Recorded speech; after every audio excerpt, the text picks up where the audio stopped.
What it do, my North County fam? I'm your girl Kelly, here to give you the rundown on what happened in St. Louis County government this week, and I'm going to get right into it because there is quite a bit to cover. So, highlights. The first highlight.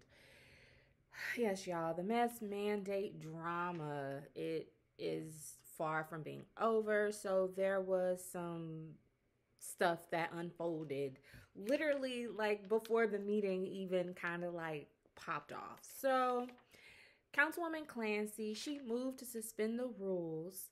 Again, this is like right when the meeting started.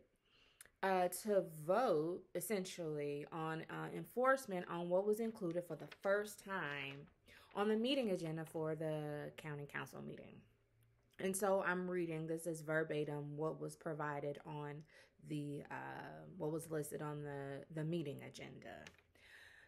Quote, all individuals attending the meeting in person must wear a face covering at all times while in the building, including the county council chamber. And y'all, this sentence, it was bolded, italicized, and underlined, so you couldn't miss it right on the meeting agenda. So again, Councilwoman Clancy, she wanted to call attention to that, to say, hey, this is on our agenda.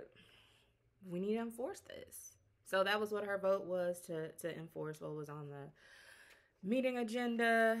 And again, this was really interesting because hell, not even all the county council members were wearing masks in the chamber. And y'all already know not everybody in the audience was masked. And again, what kind of makes the plot even a little bit thicker is that, as y'all know, if you didn't know, now you know, that the court upheld the St. Louis County mask mandate. So this is kind of law, right? Then Councilman Fitch, he asked, he was like, wait, hold up, who even put this on the agenda? And then Chairwoman Davis replied, yeah, bruh, I did. Me and the clerk, we did it, right? So yes, I wanted to lift that up. So the back and forth, yada, yada, yada happened. They ended up voting to enforce this, making sure that people were masked in the county chamber on Tuesday, right? So in favor of the enforcement, you had Dunaway, Webb, and Clancy. Against the enforcement, you had Fitch, Days, Trachis, and Harder. So it failed. The vote failed to enforce the wearing of masks for all folks in the council chamber.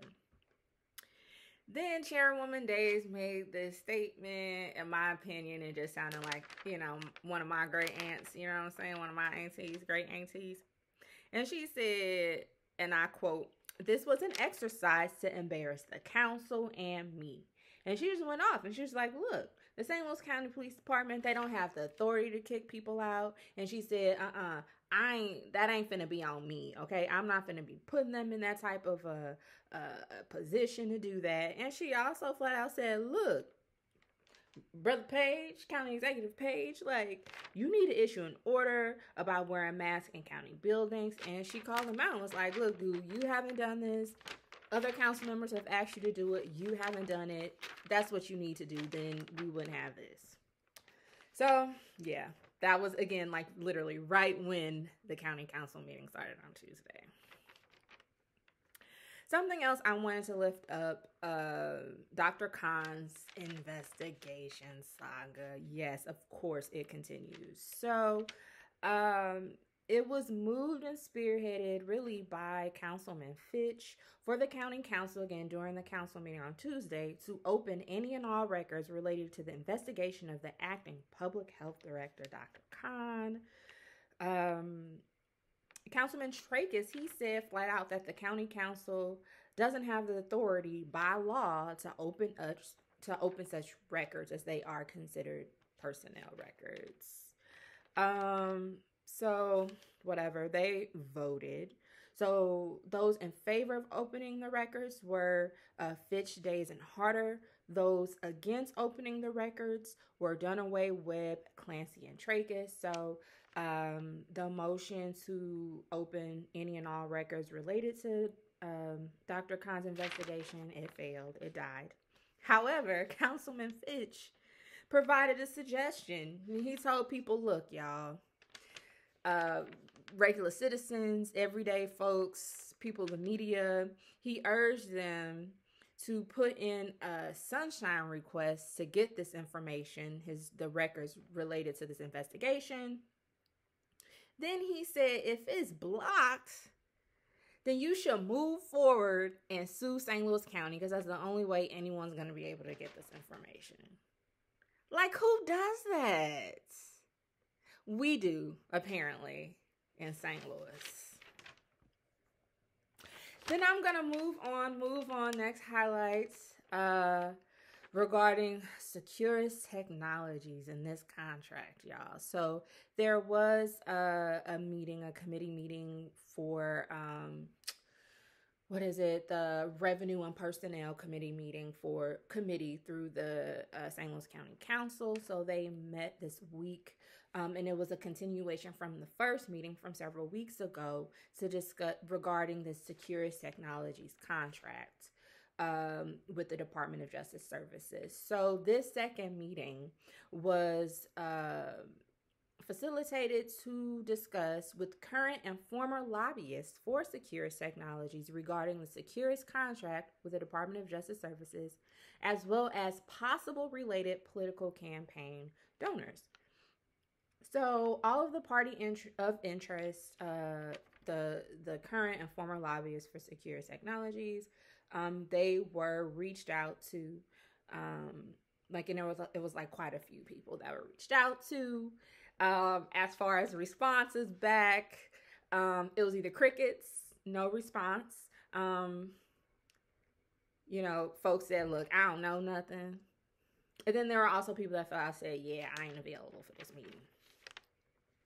So Councilman Fitch, who chairs this committee, I believe, he mentioned, hey, looking at County Executive Sam Page's Political Action Committee, kind of some of the records and things, the Simmons, Hanley, and Conroy LLC law firm, they're a personal injury law firm.